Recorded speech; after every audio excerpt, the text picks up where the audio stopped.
So I'm here at the Scienceworks Science Centre in Melbourne. Of course we're going to check it out, and they got everything to that of a large computer to a large Tesla coil. So yeah, I'll see you guys in a bit.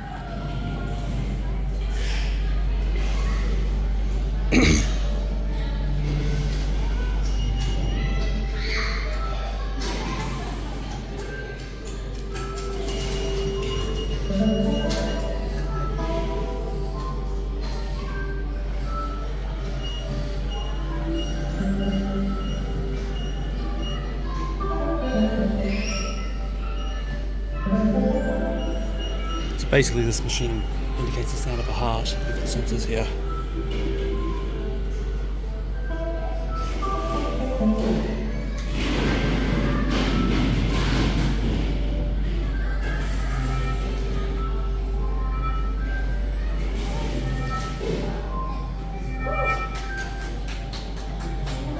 So you know the heart machine they have a plastic on, right? The heart.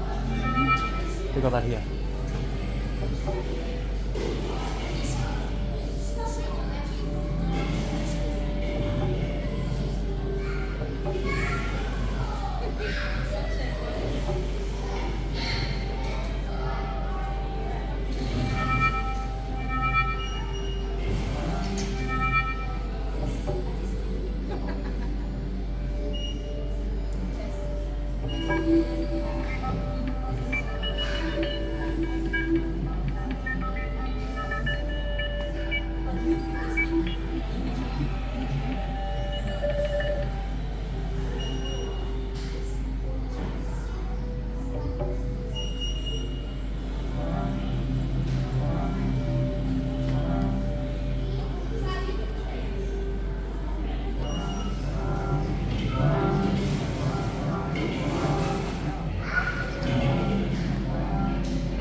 Electricity goes up when you drop them in the water.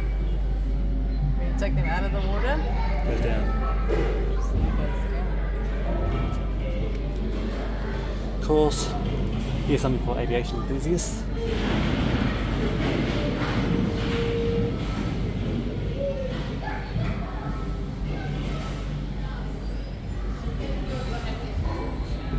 The Wright Brothers plane. A lot of World War II stuff. Then got a Jetstar 787 Dreamliner, Concorde, Qantas D707, a few helicopters, trains down there.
3CPO.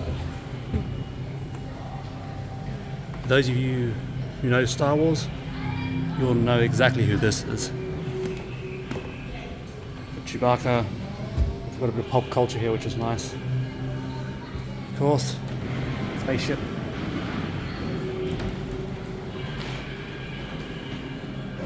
Oh, God, they got you what? God's sake. Hey, we're on a spaceship, Johnny.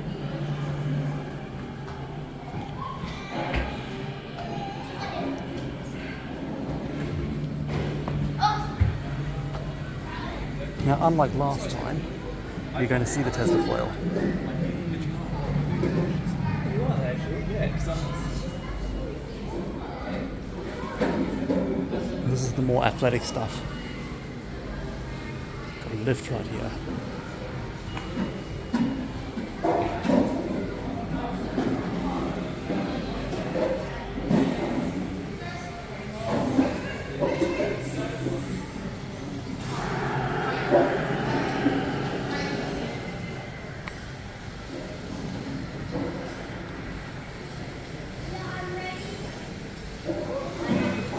Bicycle didn't that used to move? Didn't that used to move? I think it's been draining too much.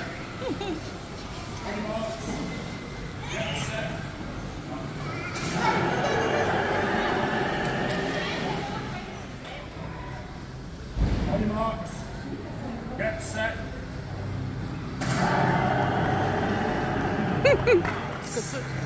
Get set.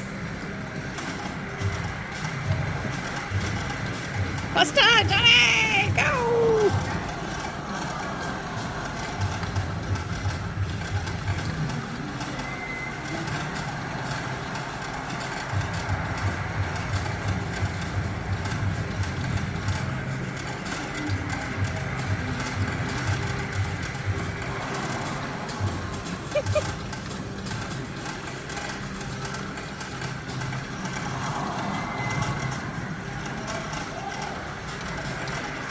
We have a winner.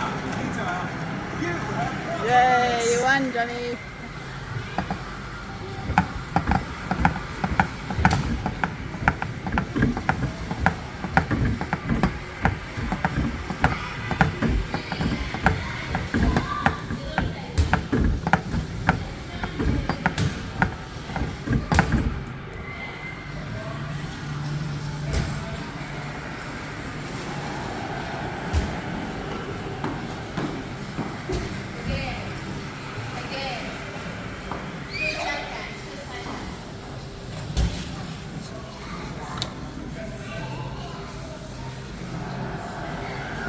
Did he win?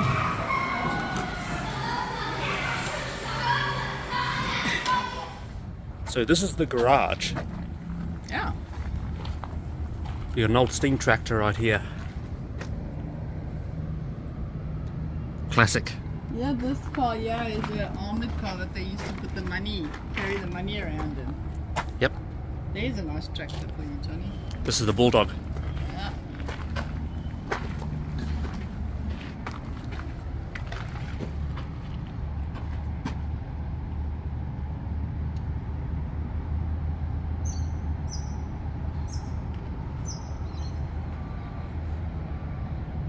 So yeah, I'll see you guys in a bit when we get to the pump station. So this is the pump factory. Because I think it is going to be a really powerful Huh? display that provokes people to think about our actions and how.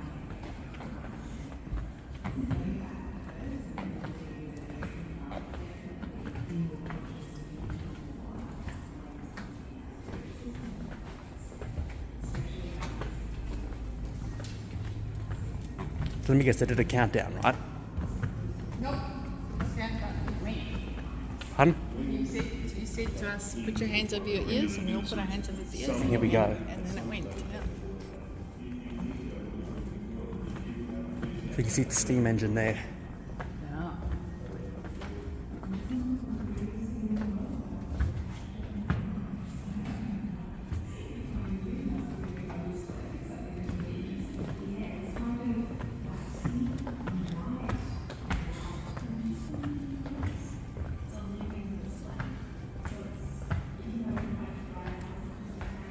Now here's something that should be interesting.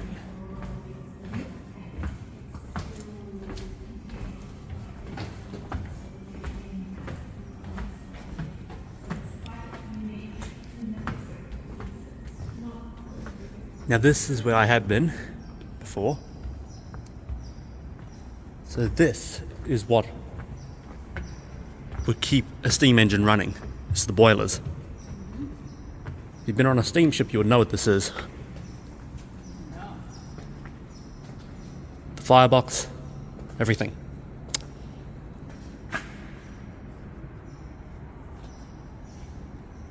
As an engine enthusiast myself, this is just huge. They got the engine drivers today here as well. So let's see if we can see these engines up and running. Surely we can't miss out on that. I don't know if that worked. But here we go.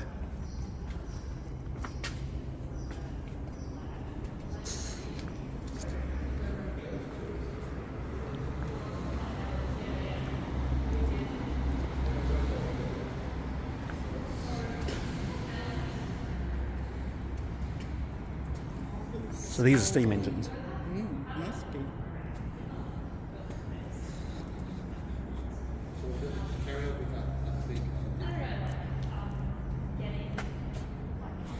This is a sewerage pump.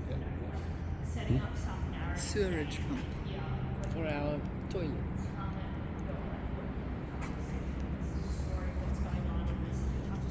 So this was an actual factory at one point.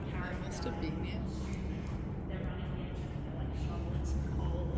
Amazing. Look at the. We call these things again? Pistons. These pistons. Pardon? Are these pistons, these things? Yeah.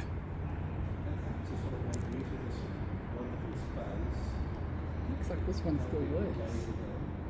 You can see they're oiled up. Yeah. It's pretty clear this thing works. Amazing, yeah.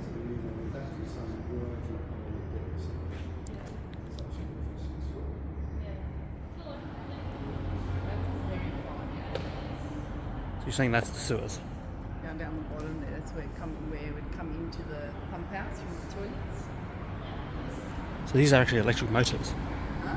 So these are electric motors. Yeah. And they pump.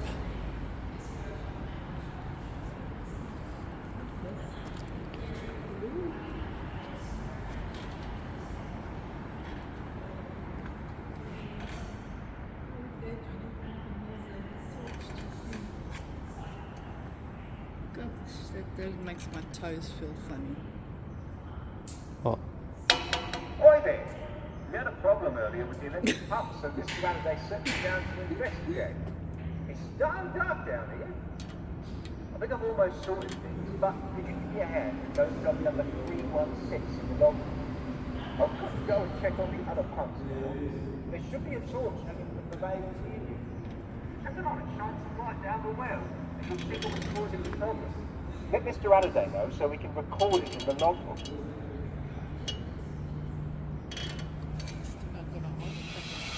They're fixing the old telescope. Yeah. There it is there. And there it is in there. And guess what? Massive drill press right there. Interesting, yeah.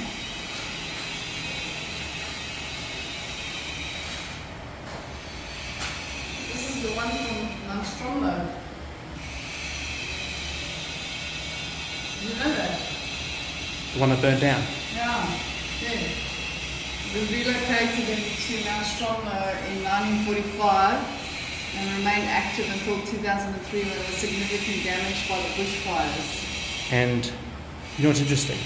Because they want to rebuild it, don't they? They rebuilt it. This one they rebuilt it. You can see like that thing over there. Yep. Is actually so yeah. Don't they plan to refurbish that one? That's what they're doing. And they're going to clean it up. This is what this whole project. Everything in here is just fixing the old telescope. Yeah. Then after that, they're going to. I think it's meant to. It might even be a replica because They might take it back to Mount Stromlo when it's fixed. You reckon they'll do it? Yeah. This is what this whole workshop is. The only thing they're doing is fixing it. As you can see there, you see like the gate. The original framing. There? Yeah. And then the bottom piece is this piece behind the man here, standing behind the man here. And they're doing it the old-fashioned way. Yeah. And guess what? During this very bushfire, guess what? Was Canberra's fire tornado. There was an actual tornado that touched down Yeah. during the lightning storm that happened. That's right. Because it was sparked by a lightning storm. And that's how the fire spread out. So in case you're wondering, yes, Canberra does get tornadoes. As it is shown in the 2003 story of the bushfires. And there's even video evidence of it as well. Yeah, I'll go in a bit. It says it's 1:15, but it's actually 2:15. So this is actually a sundial, an old-fashioned clock. Clocks have had many relations to different things. Surprisingly, the church bell is one of them. Hey, Mum. In fact, in case you haven't noticed, clocks and bells have had a huge history together. As far as I can remember.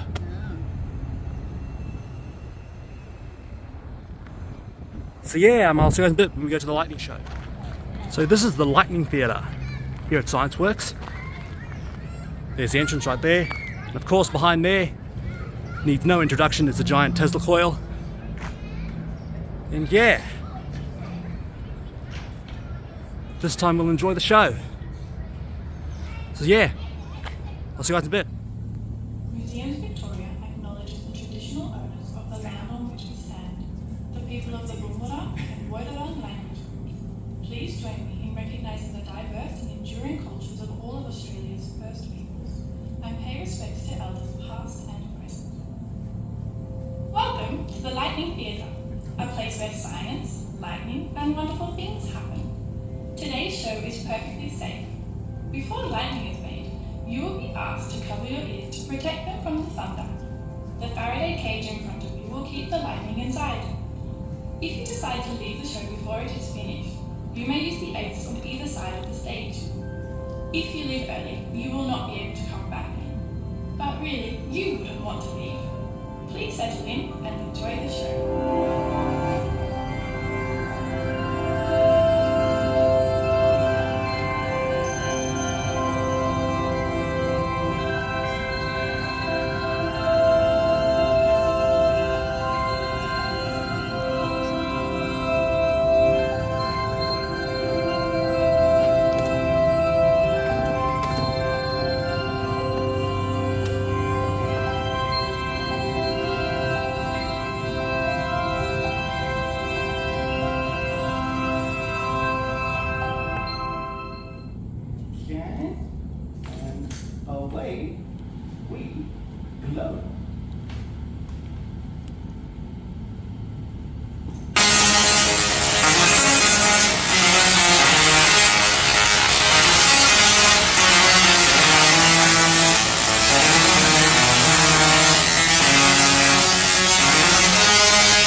want it pointing up here, which I feel like should be obvious, but apparently I have to keep reminding people we're testing how the mirror is working, so we want the torch pointing at the mirror.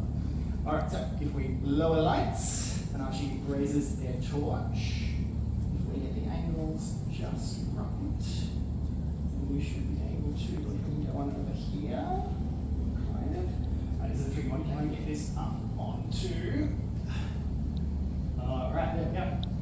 So already it's pretty clear that only the surface of the mirror that is exposed to the light is actually able to bounce that light around. If something blocks the path of the light, if something stops the light from being able to move around, either on its way to, or even on its way from our mirror, we don't get a reflection, all we get is a shadow. Right, that's pretty good actually. If you point that back down on the ground, don't turn it off, just point it down. That's pretty good. Let's get those lights back up. But that was just one torch and one mirror. I wonder what happens if we add some more. But I will need another torch. Oh, hello. What's your name? Eden. Here's a torch for you. Again, keep that pointed down the ground for now. I'm going to grab a torch for myself, because what I want to test right now is what might happen if we have lots of torches and lots of mirrors. I probably should have brought more than one. I need some more reflective surfaces. Maybe kind of, sorta, a little bit. I was really hoping to use mirrors for this demonstration. Mirrors are amongst the most reflective things that humans have ever been able to create. This does work best if I have lots and lots of mirrors. Can anyone see anything in here that has lots and lots of mirrors? I think one or two people may have worked it out. Quick reminder for the rest of us, look up more. Because above us right now is a mirror ball, sometimes known as a disco ball. Hundreds and hundreds of little mirrors around the surface of that globe. And so, just like before, in a moment, I'll give a signal to lower the lights. And so our torch bearers, Archie and Eden, you're going to point your torches up at that mirror ball and see what kind of reflection you can get. So, lights down, torches up. Isn't that a fantastic effect? Isn't it amazing? I don't know why they ever went out of style. Disco's not dead, it's just very, very sleepy. Excellent work. Let's give our torch bearers a big round of applause. Perfect. Thank you very much. I assume Archie is down there somewhere. I'm going to go and find Eden. Eden, make some noise. I need to find you. Whoa. You're right. There we go. All right, cool. So, we can use reflection to bounce light around. We might use things like a mirror to maybe look at ourselves. But we also make use of reflection to help keep people safe. If any of you have been riding a bike, that bike probably had some reflective materials attached to it. Maybe like white or silver at the front, maybe orange or red towards the back. And you might even have been making use of some specialty safety clothing, some high visibility clothing. I've got some high vis gear here. And most modern high visibility systems actually make use of a very particular kind of mirror. It's called a retroreflector. That's a big fancy word. All it basically means is this fabric has a bunch of specialized mirrors embedded into it that are bouncing the light back to the place that the light has come from. And to show you just how effective this stuff is at moving light around, if you have a phone that has a torch or flashlight function, I'm going to ask you to get that phone out and get the torch ready. Because this stuff is really good at moving light around in a very specific way. And your torches can actually help to show that. So I see a few torches ready now. If we get those lights down again. To begin, all I want you to do is to point the torch at me. And you'll probably get a decent reflective response. But for this next part, and for some reason I have to say this really explicitly, I have no idea why I have to tell people this, but this next part is really important. For this next bit, do not point the torch in your own face. That's a bad plan, then you won't see anything. Keep the light pointing at me, but now move the torch so it's closer in line to where your eyes actually are, and in line with your line of sight.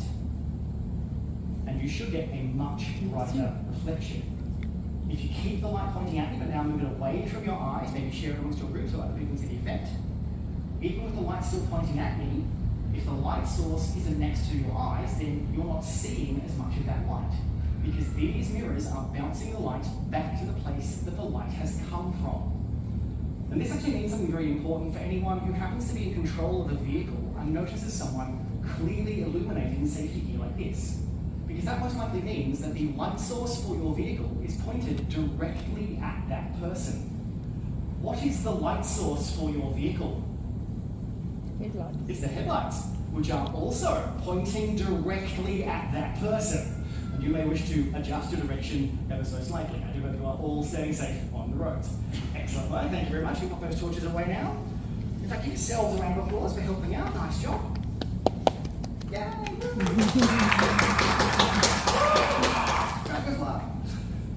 So we can use reflection to make things glow, but we also make stuff glow by taking advantage of how certain materials interact with the light energy that they receive. Many different substances can absorb light energy, but a particular few can't actually hold on to a lot of that energy at once. And any more that they receive than they can handle, they have to give that energy back away and re-emit it as extra light. We call these kinds of materials fluorescent materials. And we've actually added a fluorescent substance into one of these 3 tubs. But under the current lighting conditions, we're not giving that stuff enough light energy to properly show off its glowing effect. Even at this kind of distance, it's a little hard to tell which of those tubs actually has the glowing stuff in it. To make it a little bit more obvious, I'm going to give it a bit of extra light. It's a bit closer to the right frequency to get us a good activation. So I'm going to use my UV torch here. To make sure that any result we do get is clear and obvious, I'm going to get those lights down again. So let's do a quick check of tub number 1. A lot going on in there. Tub number 3, kind of equally disappointing. I guess that just leaves us with tub number 2. Now the substance that we've added into the water in this tub is called quinine.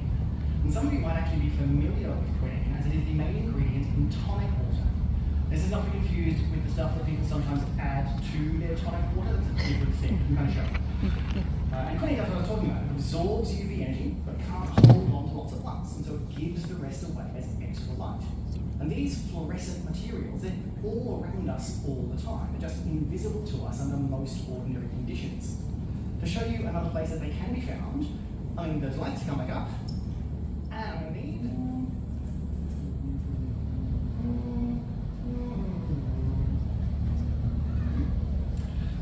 I think the truest expression of my artistic self is going to take the form of a self-portrait. So this is going to be a portrait of the artist through the medium of glow-in-the-dark materials. Here we go. Right. Okay.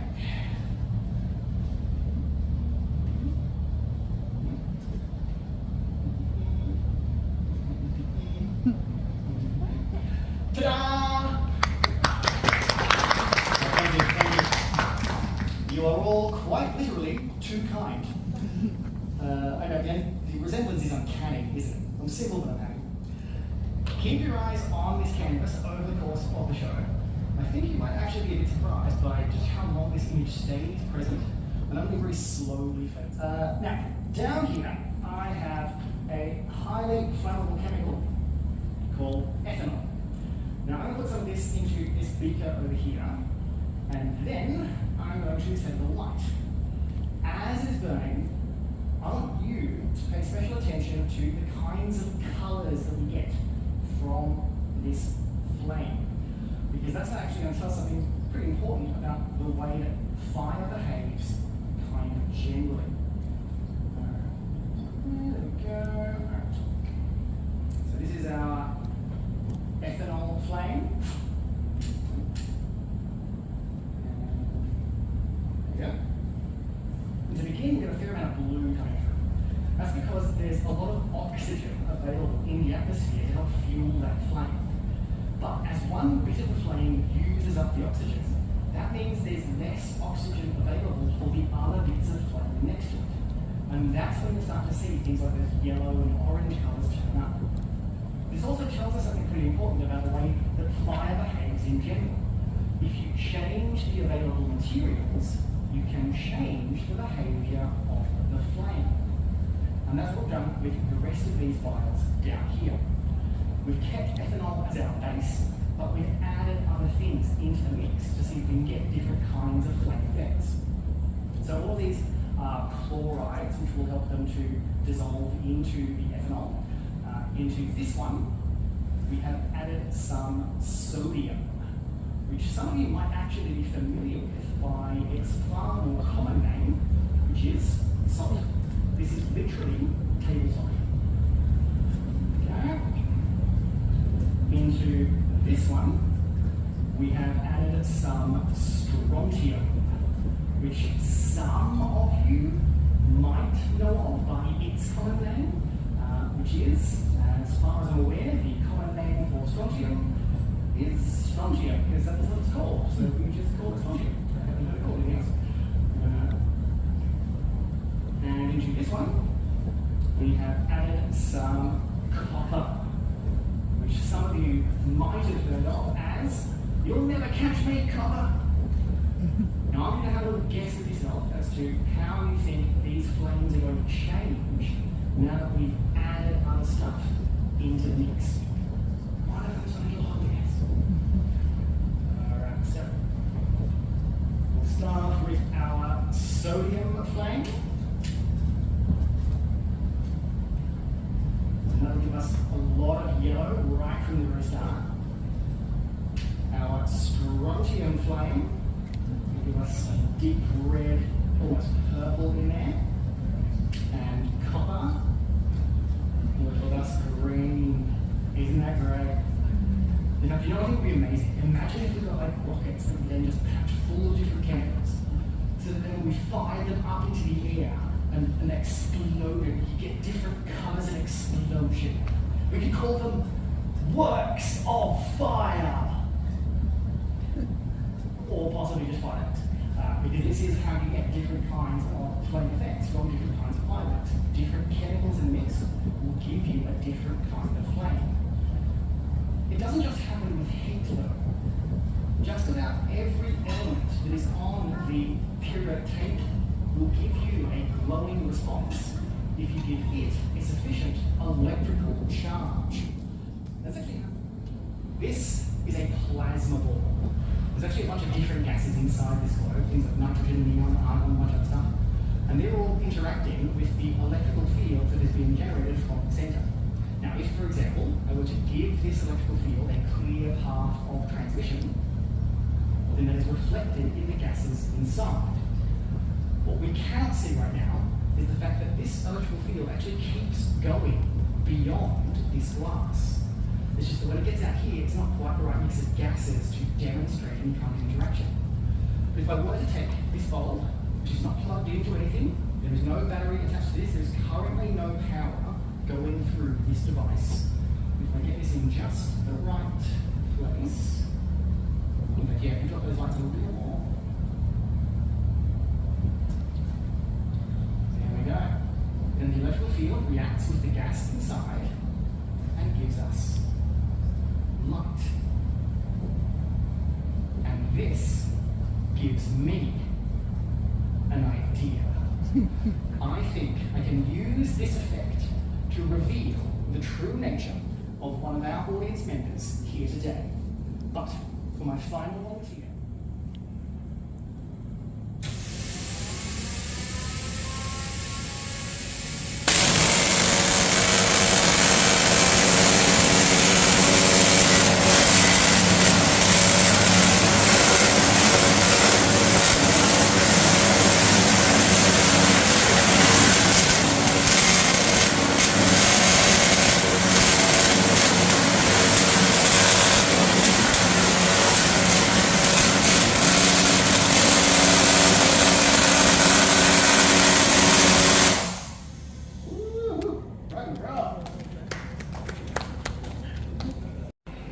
So that was the Lightning Theatre, and that was the Tesla coil they had. As you saw, it was much bigger than the one at Questacon, and a little bit louder too, actually. Yeah. Was it louder? A little bit. But It's about the same. oh, Definitely about the I same. reckon it's about the same. Yeah. Yeah, it was the same pitch and everything. Oh. I think they're making that pitch just on purpose. If you notice, I've been into a lot of dark things lately. You know, a dark water slide at Magic Mountain. Yeah, just everything. So yeah, that's probably my favourite part of the museum, is where the Tesla coil is.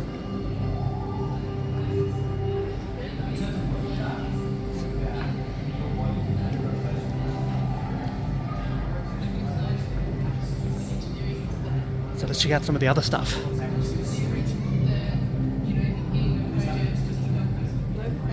Snow, I think it is. There we go. It's a snowstorm. Is that a snowstorm? Yeah.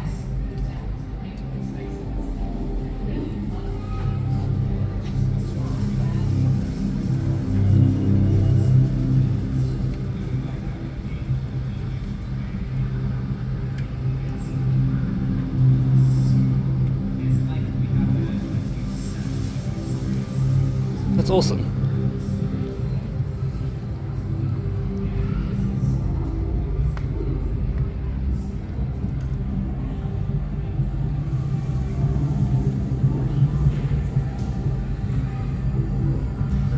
In case you haven't noticed, guys, I used to have noise sensitivity. Huh? I'm telling my fans that I used to have noise sensitivity. But as you can see, I've greatly improved. It shows you that you can challenge yourself with loud noises. That's exactly what I did with the Tesla Coil show, the Lightning Theatre. And I'd say it's recommended if you love lightning, or thunderstorms in general. Then the Tesla Coil is for you. Hey Mum. So what's this thing? I think you've got to try and build the pieces.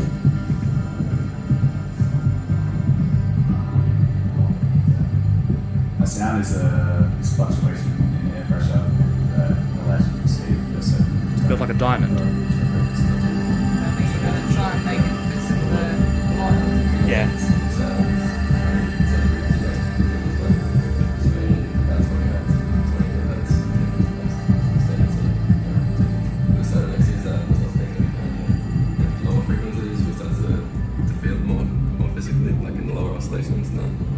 Yeah, it's basically just like a. I wonder if we can go try and find that giant computer. And we can see the sound.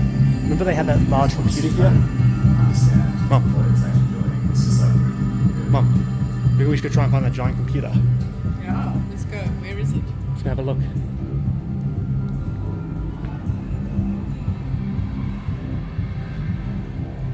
It might be on the top here somewhere. Turbulence. So on an aircraft, I guess a good example of turbulence is suddenly the aircraft drops a little bit or goes up a little bit.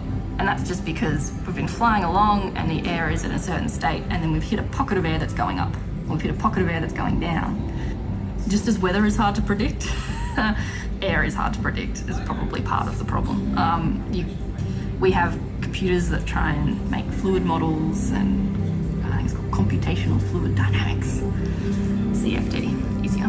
That is something, a study that is still ongoing to try and actually be able to model what happens in different conditions with air, because it's so random. Right? You get, a small little perturbation or shove it off this way, or we're starting to be able to predict it. Certainly the aerodynamicists in the world really have a much better understanding than us layman airplane types, but it's an area where if we could harness that, if we could understand air so well and how it interacts with our planes, we would be able to produce aircraft so much faster. We could make more efficient aircraft that use less fuel. We could save a lot of money, to be honest, because we wouldn't have to put them in wind tunnels to test everything. We could be like, oh yeah, beautiful, that's what it's going to do if we have this shaped wing, this is what it's going to do if we have that shaped wing, and we can iterate really quickly. And we already do that with on a basic level, but we can't do it for every situation. Rightio, so these are satellite dishes. We do have them in Canberra, as you probably know, during one of my videos. Satellite dishes are pretty big. Of course, you know, there's all science stuff, science museums, just like Questacon. It's Melbourne's version of Questacon, pretty much. Bit bigger though, in Questacon. Got a mirror maze right here. Well, what I think is a mirror maze. Not a very big one. Of course, a black hole right there. I think they're black holes. Yep, black holes.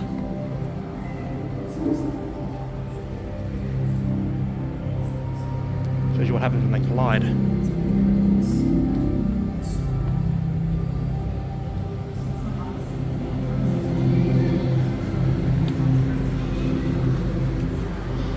Do we have a lift right here?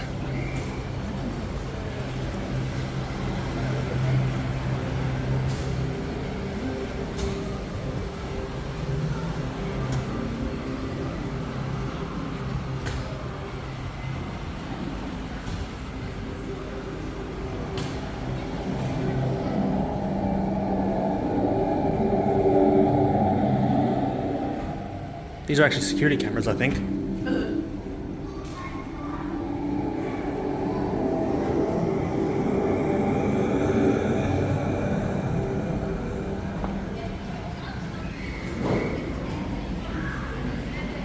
With the planetarium. Should we check that out?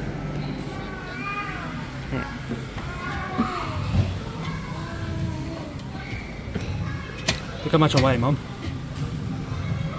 Wow.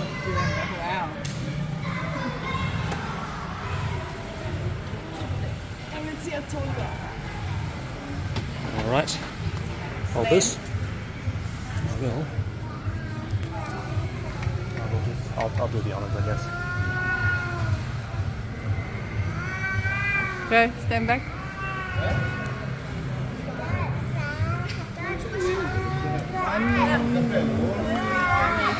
2.5.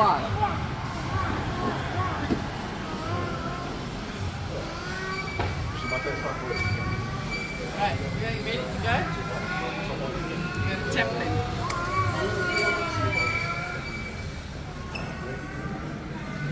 Down the bottom.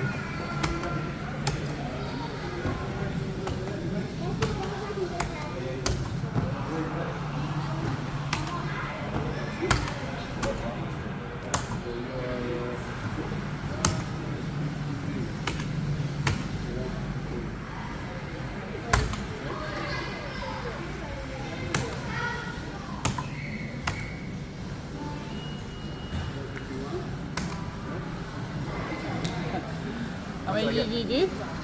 18. 18, 30 seconds, let me try.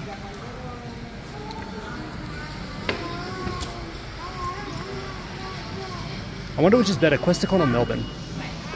I think they're both pretty good in there. I think both of these science centres are pretty good, hey?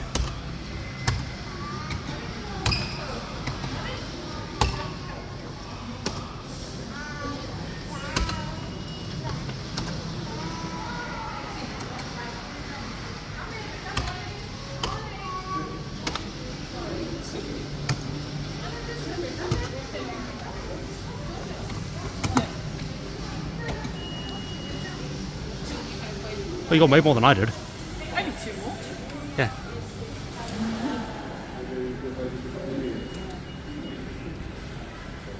How long can you balance? What's the longest you've balanced it in the middle for? Woo! 1.5.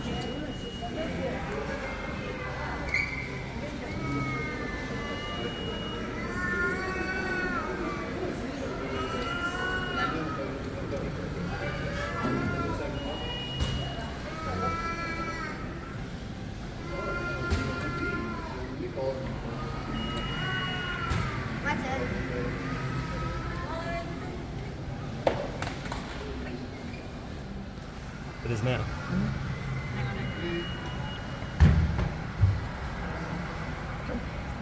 403.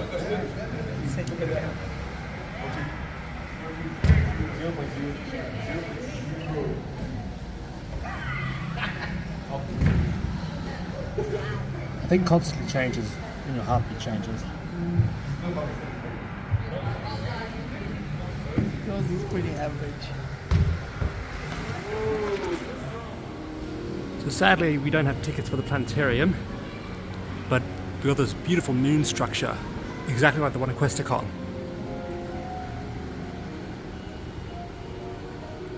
I know what this is. You put the marble down there and it goes. I wonder where you would have the marbles. Yeah. Oh, are you ready? Let's do this.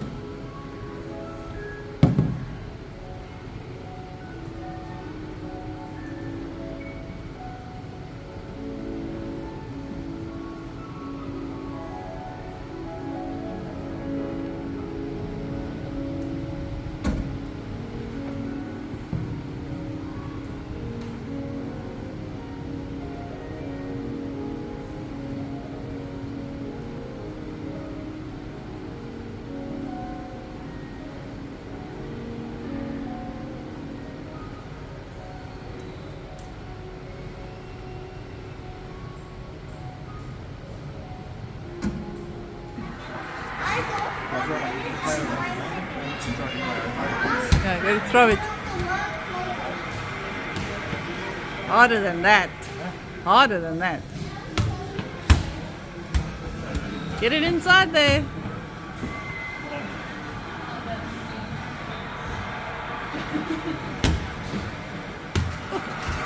Yes!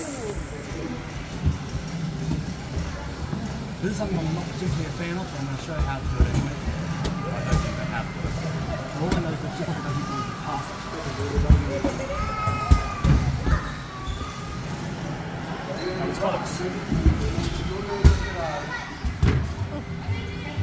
Yes!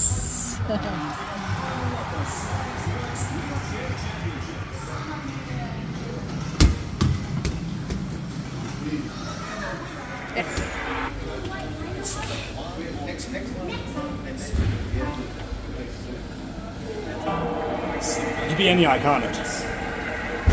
Okay.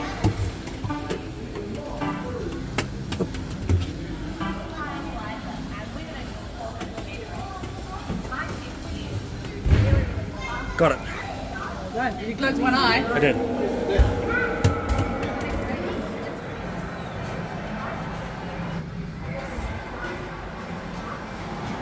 have 3 penalty shots to save. Look for cues to help anticipate where the ball is going to go, and then move quickly. Good luck.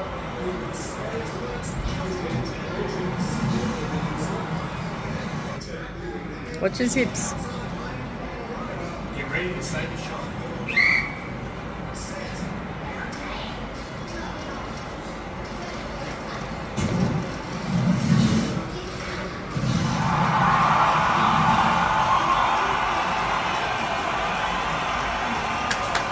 Great save. Good anticipation.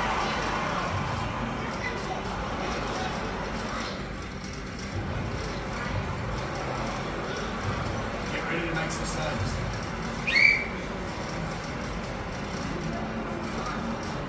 Right. Like a goalkeeper thing. Yeah. Great save. Amazing movement. You saved it.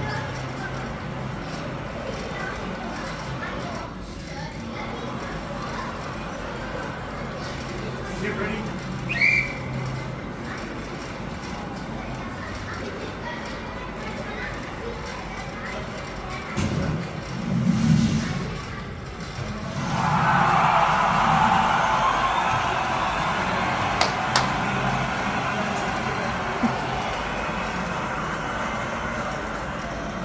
Great save.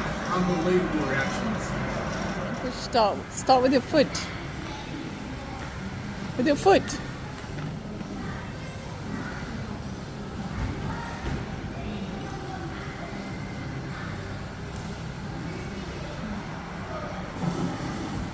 Okay, push the start button.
So on an aircraft, I guess a good example of turbulence is suddenly the aircraft drops a little bit or goes up a little bit. And that's just because we've been flying along and the air is in a certain state and then we hit a pocket of air that's going up, or hit a pocket of air that's going down. Just as weather is hard to predict, air is hard to predict is probably part of the problem. We have computers that try and make fluid models and computational fluid dynamics. CFD. That is something, a study that is still ongoing to try and actually be able to model what happens in different conditions with air. Because it's so random. You know, a small little perturbation will shove it off this way. We're starting to be able to predict it. Certainly the aerodynamicists in the world that really have a much better understanding than us layman airplane types. But it's an area where if we could harness that, if we could understand air so well and how it interacts with our planes, we would be able to produce aircraft so much faster, we could make more efficient aircraft that use less fuel, we could save a lot of money, to be honest, we wouldn't have to put them in wind tunnels to test everything. We could be like, oh yeah, that's beautiful, that's what it's going to do if we have this shaped wing, this is what it's going to do if we have that shaped wing, we can iterate really quickly. We already do that with on a basic level. We can't. This here is unbelievable. This here, believe it or not, everyone, if you're not from Australia, is actually a gigantic computer, and it was the first computer in Australia. Australia's first computer. This thing is absolutely huge. Incredible.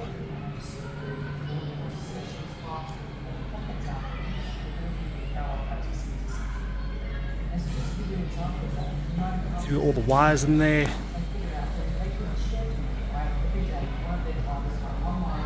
And everything. It's so awesome. Even got a capacitor there.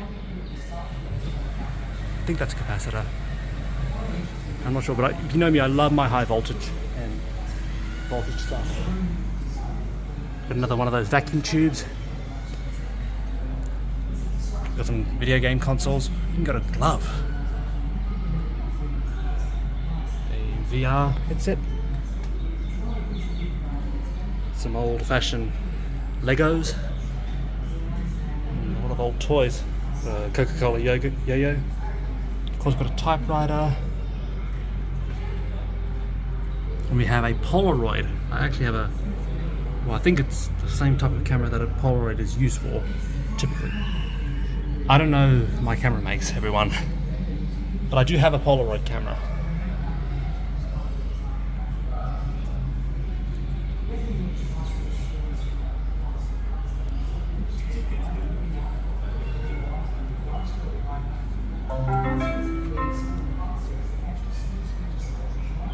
This is awesome.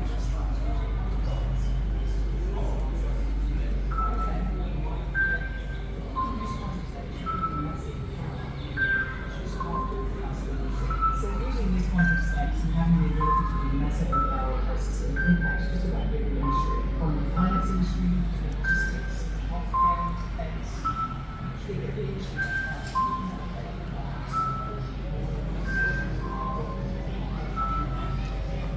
We have K9 from Doctor Who's series, R2-D2 from the Star Wars movies. A lot of other classic characters. pictures here as well.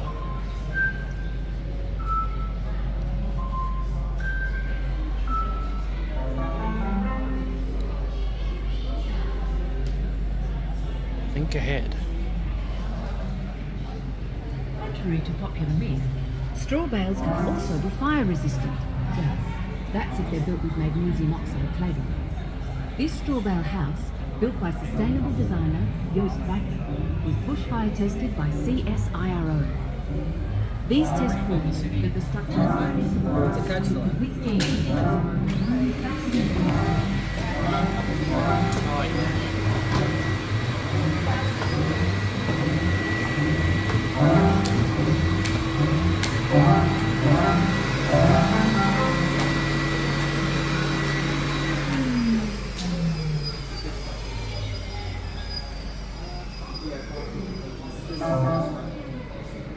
electricity.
So yeah, that's Scienceworks in Melbourne, 2025 revisit.